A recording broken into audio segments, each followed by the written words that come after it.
राजीनामा दिलाय, नवीन प्रदेशाध्यक्ष शशिकांत शिंदे होणार आहे, तर नेमकं काय आहे? कारण की पक्षामध्ये वेगवेगळ्या पद्धतीची विधानं समोर आलेली पाहायला मिळाली होती. रोहित पवारांनी म्हटलं की पवार साहेब याबाबतचा निर्णय घेतील, पण जितेंद्र आव्हाडांनी ट्विट केलं की असा कोणताही निर्णय झालेला नाही. उद्या तुमच्या पक्षाची बैठक होतीये, तर नेमकं काय खरंच राजीनामा दिलेला आहे? राजीनामा मी तुमच्या चॅनलवर पाहिला, मी बघितलेला नाही, मी ऐकलेला नाही, मी वाचलेला नाही. त्याच्यामुळे तुमच्या चॅनलचा जो सोर्स आहे, सूत्र, त्या सूत्राला पुढच्या वेळेस विचार करून बातमी लावा, कारण का सूत्र काय तुमचं डिपेंडेबल नाही.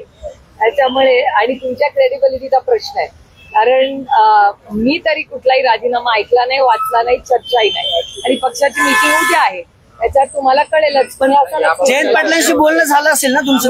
मी जयंत पाटलांशी रोज बोलते, याबाबत काय बोलणार? जे घटना आमच्या सगळ्यांची आयुष्यात झाली नाही त्याच्याबद्दल काय बोलणार? शशिकांत शिंदेनी ना माध्यमाशी संवाद साधताना स्वागत केलं होतं की साहेबांनी जर ही जिम्मेदारी दिली. अहो, एका राजकीय पक्षात किंवा संघटनेमध्ये जी जबाबदारी पडेल तिथे प्रत्येक कार्यकर्ता काम करायला तयारच असतो. आणि त्यातून आदरणीय जयंत पाटील असतील, जितेंद्र आव्हाड असतील किंवा शशिकांत शिंदेचे असतील, हे सगळे संघर्षवाले पूर्ण ताकदीने. किती ही आव्हानं आली ना, तर काही लोक असे असतात जे संघर्ष करायला तयार असतात.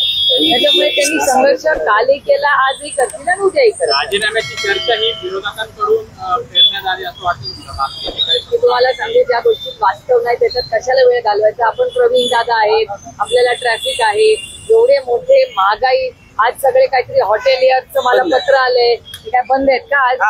काहीतरी काहीतरी असं काहीतरी पत्र आलंय, काय काय चाललंय? म्हणजे कालचा अनेक अशा बातम्या चालल्या त्या सरकारबद्दल. मंत्री मारतायत, शिव्या घालतायत, कुणाच्या घरात पैसे घालतायत. मला त्या पैशाची काळजी एवढी आहे की निर्मलाजी आणि माननीय प्रधानमंत्र्यांना खूप वाईट वाटलं असेल.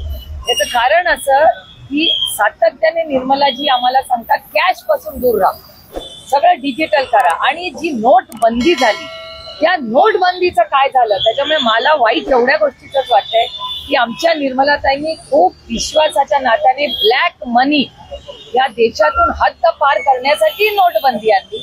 आणि त्या नोटबंदीचं मग पुढे काय झालं याची इन्क्वायरी झाली पाहिजे ना. मी तर जेव्हा जाईन दिल्लीला, मी निर्मलाजींना विचारणार आहे हा प्रश्न की एकीकडे तुम्ही म्हणता की सगळं डिजिटल आलंय, मग या सगळ्या महाराष्ट्राच्या चॅनल्सनी एका मंत्र्यांच्या घरी एक अशी बॅग, कुठे लोकेशन मला कळलं नाही बाई, तुमच्या चॅनलनी सांगितलं नाही, तर तिथे अशी कॅश बॅग भरून, आता ती किती रुपयाची नोट होती ह्याचा संबंध नाही, पण नोटबंदी म्हणजे पैशाचं ट्रान्झॅक्शन इन कॅश कमी करण्याचं जिथे प्रक्रिया केंद्र सरकार करतंय, तिथे राज्यांमध्ये कॅश जर सापडली असेल ते देशाच्यासाठी अतिशय चिंताजनक आहे. त्याच्यामुळे हे जे पैसे महाराष्ट्रात सापडत आहेत कॅश, हा विषय मी केंद्र सरकारमध्ये फायनान्स मिनिस्ट्रीच्या समोर रोहित पवार तुमच्याच चॅनलवर मी पाहिलं, त्याच्यात पैसे होते तुमच्या चॅनल. त्याच्यामुळे तुमच्या चॅनल सगळ्यांचा मी तो व्हिडिओ रेफरन्स घेऊन वरती रोहित पवार पण दिसतात आहे,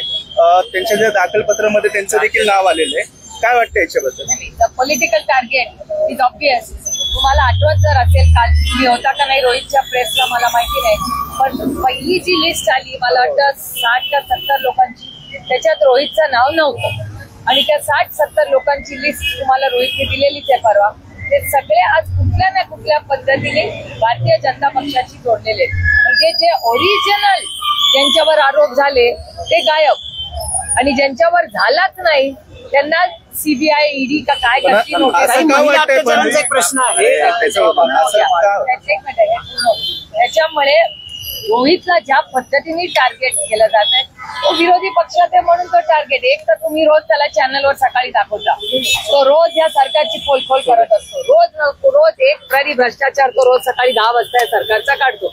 आता तो ऐकत नाही, ते असं सरकारला वाटतं म्हणून ईडीची नोटीस पाठवली, असा एक समज समाजात माध्यमातून दबक्या आवाजात माझ्या कानावर येतो. नागपूरमध्ये भाजपच्या एका माजी नगरसेवकाच्या मुलाकडे म्हणजे अर्थात एमडीची तस्करी करताना त्याला पोलिसांनी अटक केली.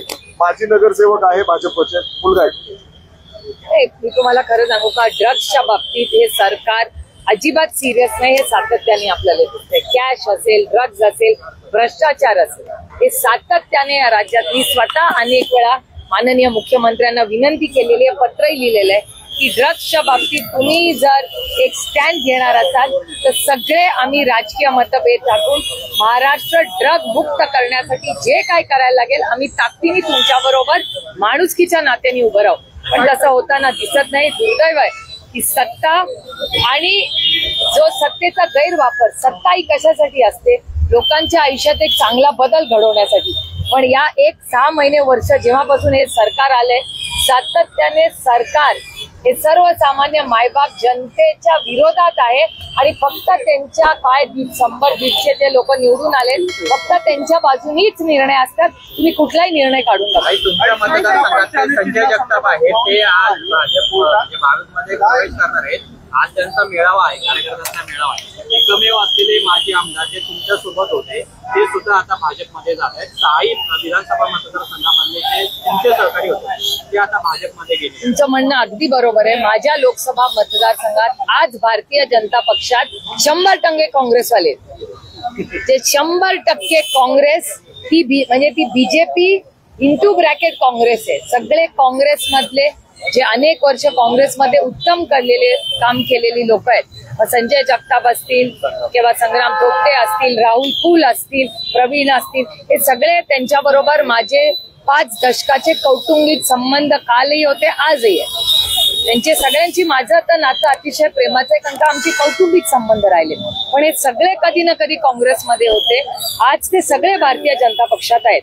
गमतीचा भाग एक आहे की एवढं तुम्ही मानलं पाहिजे. आणि हे भारतीय जनता पक्षाला मी विनम्रपणे म्हणते की टॅलेंट हे काँग्रेसमध्ये ते हे भारतीय जनता पक्षाने मान्य केलं पाहिजे. कारण का ते सगळं काँग्रेसमधलं टॅलेंट आज भारतीय जनता पक्षाने, मी जे 4ही नावं घेतली ती 4ही त्यांचे विधानसभेचे कॅन्डिडेट असणार आहेत.